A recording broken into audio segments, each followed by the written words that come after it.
Oh, aren't you the cutest? Hello, weary traveler, and welcome to GGSP. I'm Jem. Pull up a chair and make yourself at home, for we have some tales of gaming for you. Tales like what we thought of the latest in the super speedy extreme racing series, Trackmania.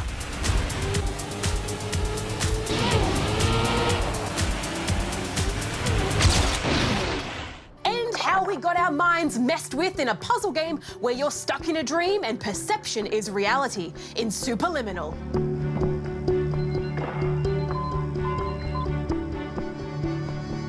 Which makes me wonder, is this all a dream? How do I know any of this is real? Am I still sleeping right now? Don't worry, Jem. We never sleep here. Oh, that's okay then. Let's start the show.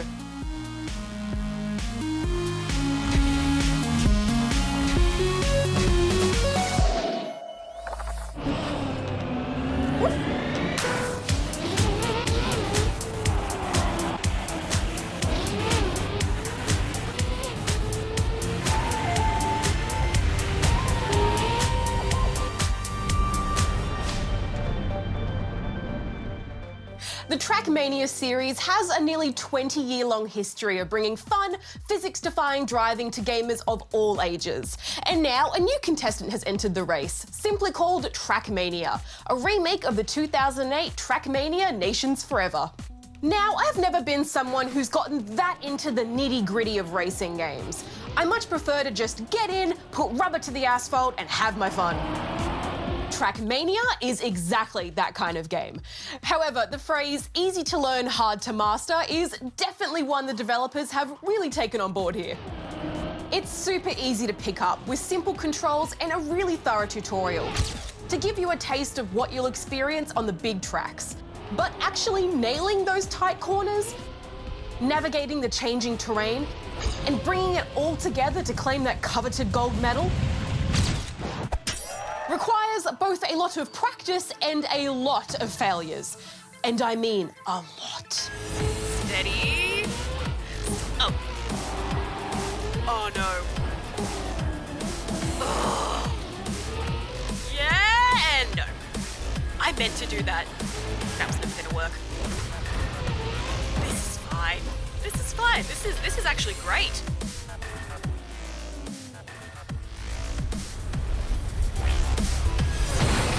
I lost count of how many times I'd come this close to nailing a track, only to have one unfortunate slip-up ruin the whole thing. Thankfully, you've got that handy restart button right at your fingertips, so you can go back to flinging yourself at the problem until you work out how to best it.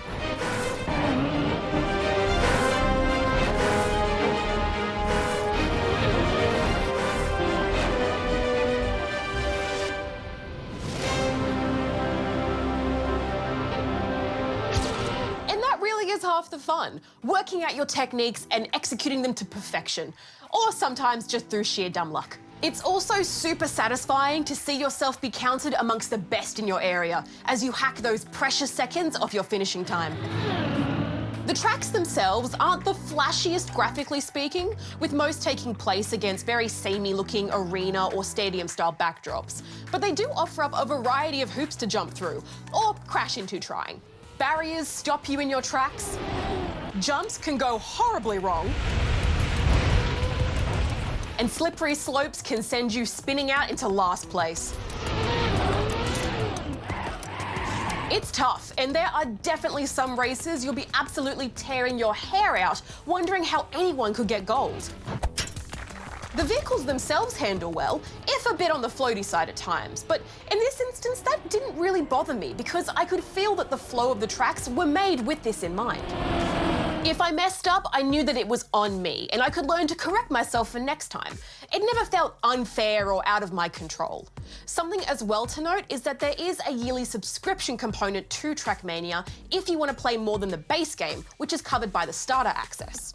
At the time of review, this gives you access to the official campaign made of 25 maps, which you can play solo or online, as well as a basic level editor and an arcade mode, which randomly matches you with online players and courses.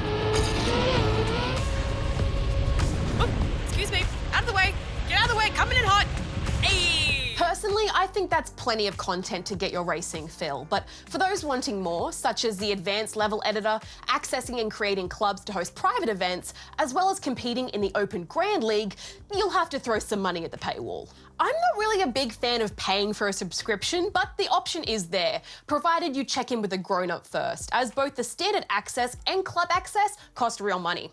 While I don't think Trackmania would scratch the itch of the more detail-oriented racer, for those like me who just want to have a bit of fun behind the wheel, there's plenty here to sink your teeth into. Oh no, oh no. Oh no. Well, I guess I live here now. It can be quite a humbling experience, but an enjoyable one nonetheless. So I'm giving Trackmania 4 out of 5 rubber chickens.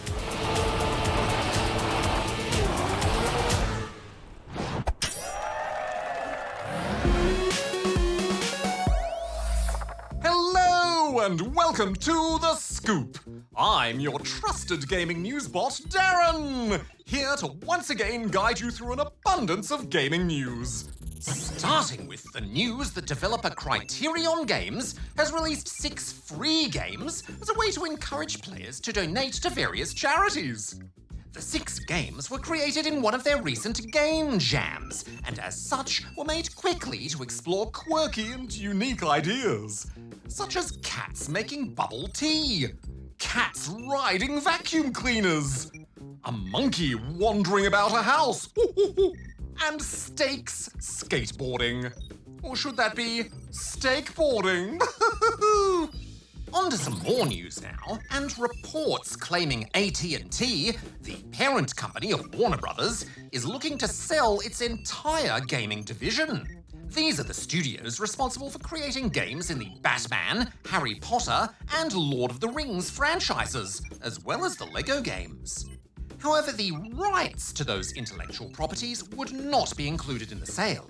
You shall not pass! Electronic Arts, Activision, Take-Two, and Microsoft have all reportedly expressed interest in buying the studios for an asking price of approximately $6 billion Australian dollars. Next in our gaming news roundup, 2K Games has revealed that we may be paying more for next-gen games. The company confirmed they would be charging an extra $10 on top of the current recommended retail price for the PS5 and Xbox Series X versions of NBA 2K21. How this would translate into local Australian prices is unconfirmed at this point, and whether other publishers will also increase prices for next-gen games remains to be seen. It's time now for the Extra Scoop! Creator JHL123 has taken the phrase playing Minecraft to a whole new level after using a MIDI keyboard to beat the game.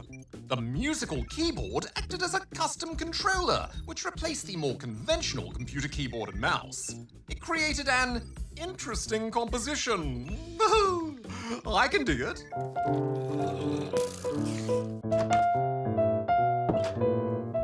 And that's all we have for the scoop this week. Another successful expedition through the topsy-turvy terrain that is a week in gaming news. What fun we had! So many memories! Look at these 2 lines. Which one do you think is longer? Well, this one looks longer, right? But they're actually the same length. This is an optical illusion, a little trick that reminds us that how we perceive things and how they actually are can be 2 different things. And sometimes life is all about perspective, which is an idea explored in the Dreamland puzzle game Superliminal. Of course, nothing is more challenging than the difficulty of changing perspective. Emergency exit protocol has been emergency destroyed.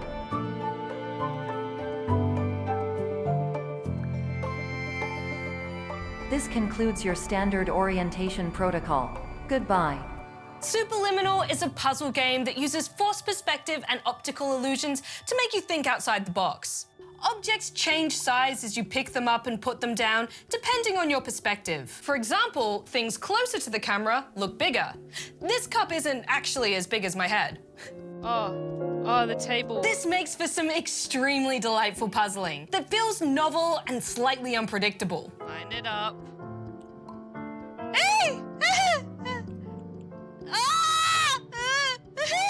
There's something very satisfying about making things big. I'm going to make large cheese here today. Cheese so large! It's an impressive gameplay mechanic, and unlike anything I've seen before. There's a great Alice in Wonderland feel as you move into bigger and smaller spaces, and it feels surprisingly consistent. If this is not the case, you may be receiving this message in error. Sometimes games can have super clever ideas, but making them work smoothly and be fun can be super duper hard. And a good idea is no good if you can't execute it right.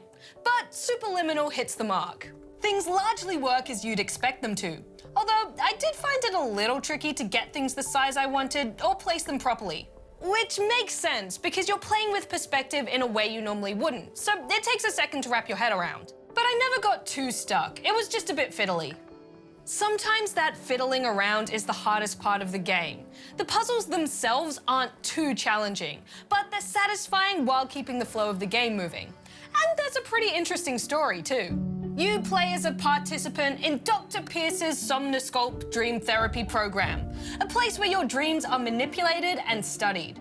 While you're asleep, you get stuck, falling deeper and deeper into the dream cycle. You're then guided by the voice of Dr. Pierce to try and wake yourself up.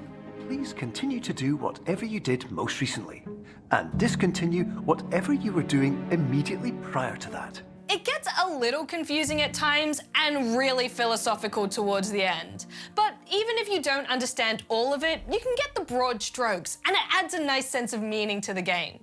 Plus, the environment is used in really cool ways to tell the story. You break past the movie set type world that Somnosculpt has built for your dream therapy and start wandering behind the scenes. This feels freeing and exciting, like you're doing something cheeky, and it adds weight to the sense of being stuck somewhere that you really shouldn't be in your own dream, which makes things feel more out of control when they start to go wrong. A dark hallway becomes terrifying when you have the strong sense that you're really not supposed to be there. Now, tiny sort of spoiler. I will say nothing bad happens in the game. There's no enemies or anything dangerous, but it gets pretty spooky. Mostly dark hallways and red paint, but I'm a big wuss and I was terrified.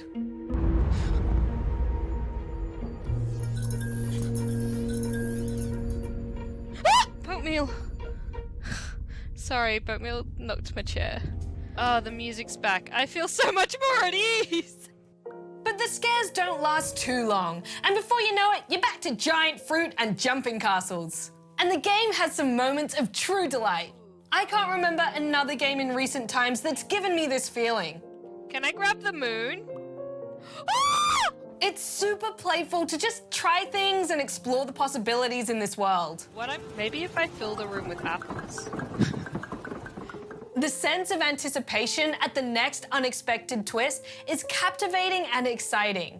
The game isn't very long, only about 2 hours, but it is wonderfully unique. Superliminal reminds me of some of my favorite games ever, delivering thoughtful puzzles through novel and fascinating gameplay. The only thing I didn't love is I felt I saw too much of the same environments. But in the end, I love the mechanic, and it left me wanting more. I'm giving Superliminal 4.5 out of 5 rubber chickens. All right, let's slice up these questions, spread some answers over them, and serve up some AskSP sandwiches. And the first sandwich of the day is for Caleb. Hello, GGSP. My name is Caleb. My question for today is, can you get shields in Minecraft Dungeons? Thanks, Caleb. So yes, there is a shield in Minecraft Dungeons, but it's probably not the type of shield you're talking about. It's called the Totem of Shielding, which has the word shield right there in the title, but it's sort of a protective bubble shield that temporarily deflects projectiles when used, rather than a handheld shield. And there actually aren't any of those kinds of shields in the game. So you can't have a sword in one hand and a shield equipped in the other, for example. You just have to focus on other forms of defense, like finding better armor pieces, buffs or artifacts that can reduce your damage taken, and things like that. Who knows, they could add in shields at some point. It's a good idea. It would certainly add an extra wrinkle to combat, and I always love a new type of gear to search for. But for now, I hope I sufficiently fielded your shield question there, Caleb. So let's move on to another answer sandwich, and this time we're serving up to Amira. Hi GGSP, I have 2 questions for you. Question 1, have you done a review on the degrees of separation? If not, can you please do one? Number 2, are there any new teamwork building games coming out on PS4 soon? Thank you, bye. Thanks, Amira, but no, we didn't review Degrees of Separation, and I don't think we'll get around to doing a full review of it either. There's just so many interesting games and so little time, but this does look pretty intriguing. That art style looks lovely, and the fire and ice split-screen co-op puzzle platforming dynamic seems like a cool idea. Or should that be a hot idea? Or do the two just balance out and it becomes a comfortable temperature idea? I'll just have to play it to find out. As for new games coming to the PS4 that will build the teamwork and make the dream work, well, LEGO Star Wars The Skywalker Saga should be out in a few months. And LEGO games always have some solid co-op gameplay. There's also the adorable looking Fogs, where you and a friend can play as just the cutest 2-headed dog monstrosity, solving puzzles and platforming shenanigans together. I'm sure there are loads of upcoming co-op games that I'm not aware of, but keep watching and we'll be sure to review the good ones just for you, Amira. Of course, there are a bunch of PS4 co-op games available to play right now, and we highly recommend them. Some of our favorites include Trine 4, Human 4 Flat, Keep Talking and Nobody Explodes, Overcooked 1 and 2, Terraria, Minecraft and Minecraft Dungeons, Moving Out, Biped, Unravel 2, Astroneer, No Man's Sky, just to name a few. But let's move on to our last delicious and nutritious informational sambo from the day with these questions from Fletcher. Dear GGSP, I've got 2 questions for you. 1, what is your favourite Mario game on the Switch? And 2, what was the first released game on the Switch? Thanks, bye! Well, thanks for that, Fletcher. My personal favourite Mario game for the Switch has to be Mario + Rabbids Kingdom Battle. It was refreshing to have Mario and friends in a new tactical setting with a perfect mix of easy-to-understand strategy and deep, challenging situations. Not to mention the hilarious combo of the Mushroom Kingdom and those crazy Rabbids just worked so well together. Like Vegemite and cheese, or peanut butter and jam sandwiches. Oh, I'm making myself hungry here. But back to your question, Fletcher, and I absolutely love Super Mario Odyssey too. I'd say it's the best main series Mario game we've had since Super Mario Galaxy. And of course, I'm always keen for a few laps of Mario Kart 8 Deluxe. There's a Mario game for every mood. Now, as for what the first game released on the Switch was, well, I don't think there really was one. Consoles generally release with a whole variety of games rather than just one. But I'm gonna give Darren a good old ring-a-ding and see if he's got an official ruling on the matter. Lots of numbers. Hello, Darren speaking. Hey Darren, it's Will here. Fletcher was just wanting to know what the first game released on the Switch was? Well, the Switch launched with over 10 games here in Australia, including titles such as Snipperclips, 1-2 Switch, Skylanders Imaginators, and Just Dance 2017, to name a few. So it wouldn't be fair to say any one of those was first, as they all released at the same time. Although you could perhaps argue that World of Goo may count as the first released game on Switch, since it was the oldest game to appear on the console at launch, having been originally released back in 2008. Well, there you go. Thanks for that, Darren. Illuminating, as always. You're very welcome. Goodbye. Bye. Well, speaking of goodbyes, we're all out of time for this week. But if you want to ask us a question and get served a tasty AskSP Sambo, go here to send it in. And if it's a video question we use on the show, you might just score yourself some GGSP loot. But excuse me, I have a sandwich that needs eating. I'm not too sure where this came from, or what's on it. I think it's Vegemite and jam. Not bad. Well, friends, 'tis the end of another episode, but we've got some big stuff coming up next week.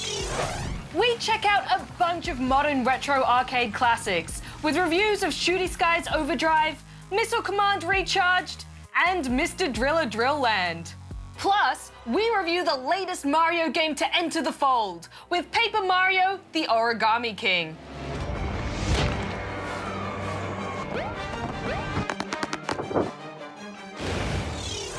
You see what I did there? Enter the fold. Origami, because origami is about folding paper and it's a Paper Mario game. But anyway, if you want to fold another slice of snack-sized GGSP into your life, then check out the ABC Me app, where we all jump in for a few holes of mini-golf chaos in golf with your friends. If anybody gets a hole-in-one, I will give you a lolly or something. Jen? No! Oh, it's straight in the water. I'll change what I said. Rad, I have that hole-in-one. Where's my lolly? Until next time, be nice, have fun, and keep gaming. Rat out. Gem out. Will out.